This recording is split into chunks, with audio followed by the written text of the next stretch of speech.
In CHS, I'm your host Roy, and welcome to The Roy Show, the most radical, rambunctious, and rowdy show on the planet. So stay tuned for today's edition of The Roy Show.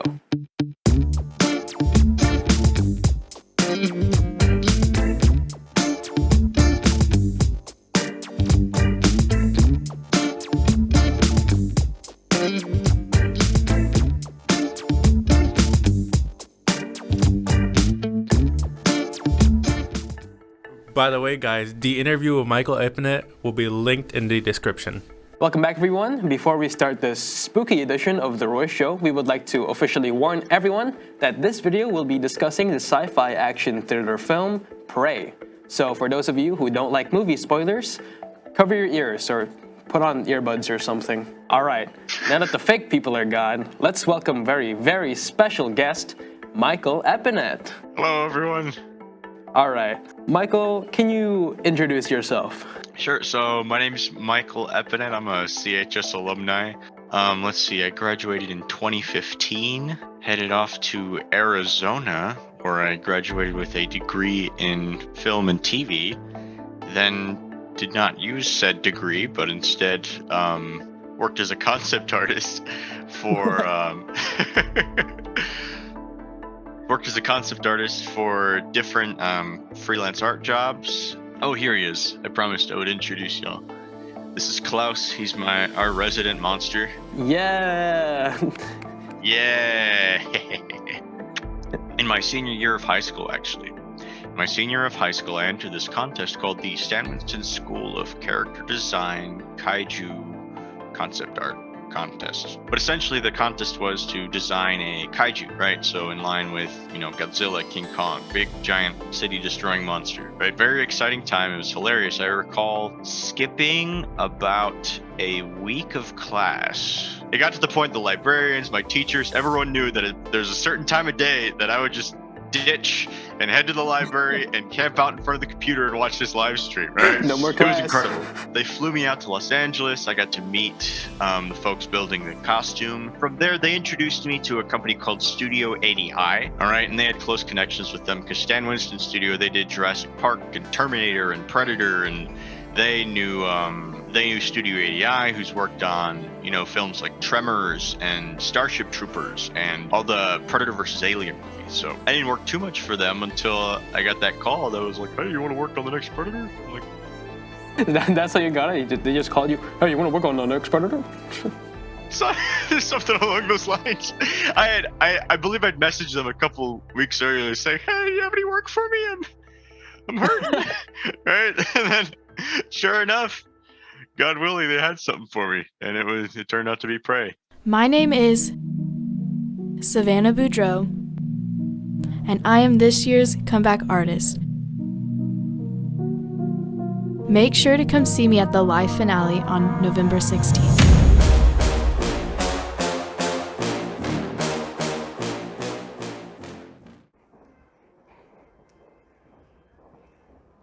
Is that Roy?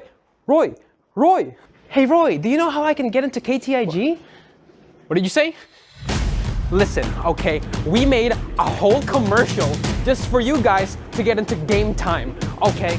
Here's that QR code again. That's the QR code for you to get into game time. We made that commercial. We made it very clear that you can get into KTIG, and you keep asking me. And while we were watching the movie, actually, one of my big comments was when we first saw the creature, it was like, first thing I saw, wow, this guy has actual 18-pack abs. He's ripped. What drove that decision to make this guy absolutely jacked? That's a funny story. That is a funny story. All right. So it starts off, the original art direction was to make this like a really slim Predator. Okay, so this is the first time we were going to see a really like lithe, svelte, is that how you pronounce it? Predator, right? So the original designs were borderline emaciated, right? He was very thin and creepy. We send the design off, right? And we get a note back from the director, and he goes, well, I'm missing the pecs. Okay, yeah. So we can give him pecs, right? Predator goes to the gym, right? Heads back to the director. The next art direction. is more shredded. So, I kind of pack on some muscle. Now, I was kind of hanging tight to the really slim direction. Thought that was kind of creepy and fun. Oh yeah. But yeah, so that note went back and forth, right? More shredded. I would do more muscles, right? Send it off, more shredded, right? Like, okay, I'm missing something. Right? So I Google online world's most shredded man, and it comes up with this Eastern European dude with his photo shoot, like shirtless in his construction hat, right? Named Helmut Strebel, right? I was like, okay, all right, I think I get it. This man is like, he looks like he's made of beef jerky tied together in knots. Essentially, that's what the Predator became, was just the world's most shredded man converted into alien form. We took a few liberties, and, one thing was we split the pecs up into different pieces, right? So it's almost like this gradient from pecs to abs, but that's essentially where you end up with such a jacked Yautja. So it turns out the Yautja just went to the gym a couple times, just got more and more jacked each time. Exactly. Ultimately, I think the musculature they went with really worked for the character, right? Because the character in the film, he's got quite an ego, and you get the sense that he's a seasoned hunter, and he's got he don't care. Yeah, I noticed as well that the character doesn't have a lot of armor. Is that like a choice that just the character does? Yep, that is exactly what went down. So funny enough, we spent weeks trying to develop armor for him, and there was a direction that we went with that I thought was pretty cool, where we were designing essentially, what if it was body scarification, right? And he were to have this tool or something that he would scar his own tissue with, and the tissue would bubble up and become calloused, right? And that would essentially be his armor. But ultimately, what they went with for the character is like, this guy don't need it. He don't want it. He wants the challenge. He knows what he's up against, and he doesn't consider it so much of a threat that he needs armor. And that's going to be better for the character, right? Because he's really egotistical. He's really really cocky, right? And finally, for the very last question, what is your opinion on applesauce? Do we have another hour? When I was a baby, I was so obsessed with applesauce that they would mix it with all of my baby food in order to make me eat it. It was a staple. It was a necessity. A staple. Yeah, so I'm pretty sure like my blood is at least 4% applesauce. But that's my thoughts. He has applesauce in his veins. It's actually my mortal nemesis. I, for one, don't like applesauce. I despise it. So, well, it was great hearing what y'all had to say. We are going to take a quick break, and when we come back, we will be doing a bit of a game. Are you interested in being part of the CHS UIL math team? Come to room 1029 starting on Monday, October 24th, 2022 for an informal meeting. We will then meet weekly on Mondays in room 1029. Have you been looking for something new and exciting for your life? Come and join the new Conroe High School Crochet Club. We will be meeting Tuesday, November 1st in room 110 from 2:45 to 4 p.m. We will be discussing what the club is about and all the exciting ideas we have for this year. Please stop by room 110 and ask Mr. Van Fleet any questions or concerns you have for the club. Don't be square, see you there, and happy crocheting! Do you like canes? Join the Golden Girls at Canes this Thursday night and help support them as they raise funds for their senior scholarship. The finale of The Roar is quickly approaching on November 16th. Wristbands for the school day finale go on sale next week in the Popcorn store for only $2. Make sure that you are there to see the final 3 perform live to vote for the winner. Student must be present to vote. The grand finale will be that night in the auditorium at 7, where we will crown our Roar champion. Students can get a ticket for both events for $5 at ktignews.com. Remember, tickets go on sale November 7th, and you must be present to vote. In the first UIL water polo season in Texas, the Conroe girls made the playoffs and had 4 players named to the All-District team. Senior Isabella McBurnett was named First Team All-District.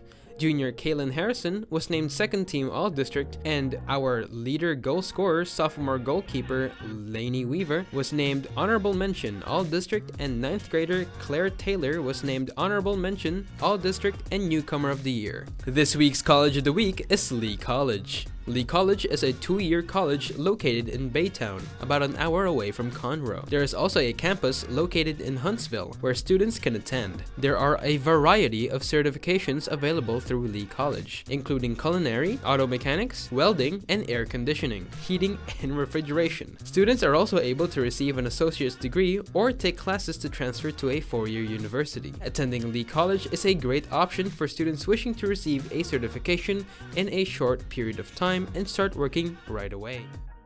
Welcome back, everyone, and welcome to Roy's Random Ridiculous Challenge. Here we have me and Michael Eppinette. We're gonna go a bit of a head-to-head in Guess the Movie. We're gonna be shown a quick frame from just a random movie, and we're gonna have to guess what movie it's from. Uh-oh. I'm gonna do not so great. I don't watch movies. You don't even know, man. I was the film major that never watched a movie in his life. It was hysterical. This is just us being clueless for like a couple minutes. You know? Right, so here we go. All right, first movie. Oh boy. Avatar. Yep. Looking at the blue guy in the tank. Oh yeah. Yep, there's Sam Worthington. Oh man, I didn't get that. Avatar was such a long time ago. We need Avatar 2 right now. Oh, Predator Predator. versus Alien? That's Predator versus Alien, yep. Predator versus Alien? That's the first one. Yeah, there's the Predator character's name was Scar. Of course, you would He was know that. armored. It's kind of in your line of work, isn't it? A little bit, yeah. It's now. Even oh, that's Doctor Strange, I think. Is it the original Doctor Strange? Okay, you got me there. You beat Yes, me. original first Doctor Strange. That's correct. What's that? What is that? Ice Age, the Ice second Age? one. Really? That's the second Ice Age movie. Yeah. How'd you get that? The That Meltdown. was the second one. What? Yep, that's the one where there's like a weird frozen dinosaur in the ice, and the global warming or whatever is causing the water to melt. So Oh God. Jurassic Park. Okay, there was no way I would get that one. I didn't watch any of the Jurassic Park movies. You didn't watch any of the I didn't Get your watch butt any down of in a them. seat and you watch the original one, all right? And don't mess with any of the Jurassic World. Sit down, watch yourself a Jurassic Park, and learn how to make a dinosaur movie, all right? All right, have fun tonight. Get yourself some popcorn. I'm being mandatorily forced. Lion King. Ooh, I think that was a draw on that one. What? Batman, the new one, the Batman. That's Robert Pattinson. As Yeah, I'm not familiar. y'all missed the whole Twilight thing, but my goodness, when I was in junior high and high school, that was every chick had a Twilight lunchbox. Man. That was a My mother's still a bit of a Interesting Twilight fan, time. actually. oh my goodness. All right, well, Robert Pattinson has moved on to do bigger and badder things. Wait. Batmaner things. I did watch that movie because my mother had a bit of a crush on the actor, so we did watch the Batman. Oh man, yeah. It was great playing this little game with you, Mr. Michael Eppinette. That was all we had for the Roy Show. Thank you so much for being on the show. Sweet. Well, hey, it was awesome to meet you, Roy. I wish you the very best in your endeavors. I've certainly been blessed in mine. I just think about sometimes how unlikely it was that I had the opportunities that I did, and also how much where I am relies on the kindness of folks that were looking out for me. And on that note, would you like to say anything at all to your old CHS teachers? Oh my goodness. Yeah! Thank you! Y'all are the bomb! I miss y'all! Oh my gosh! Yeah, everyone, Miss Landry and them, and all the academy teachers and everyone. Man! And also for Miss Spiegel, if she's still there. I'm curious what came of the giant Leviathan versus Kraken pastel drawing that was up in the English classroom. It's still in her room, apparently, yeah. Are you serious? Yes. What? One of y'all needs to take a picture and send it to me. It's been a very long time. I skipped an entire, I think, it might have been 3 weeks of PE that I skipped to do that. 3? 3 weeks of 3 consecutive weeks where I would go into the PE and be like, can I head out and work on my giant mural? And they'd be like, I mean, yeah, right? Sometimes they'd be like, yeah, no, you gotta run a mile, I guess. Like, okay, we'll do that. And then the next time, I gotta go work on my mural. Right? All right. Just the same excuse every time, and they would let you go. I have nothing but gratitude for my time at CHS. Y'all were wonderful. It was an absolutely wonderful school and a formative experience. Real blessing. So thanks so much. All right. Well, make sure to stay tuned next time for another episode of The Roy Show next Monday. And remember, CHS, there is no price to be nice, so make sure to spread some kindness once or twice.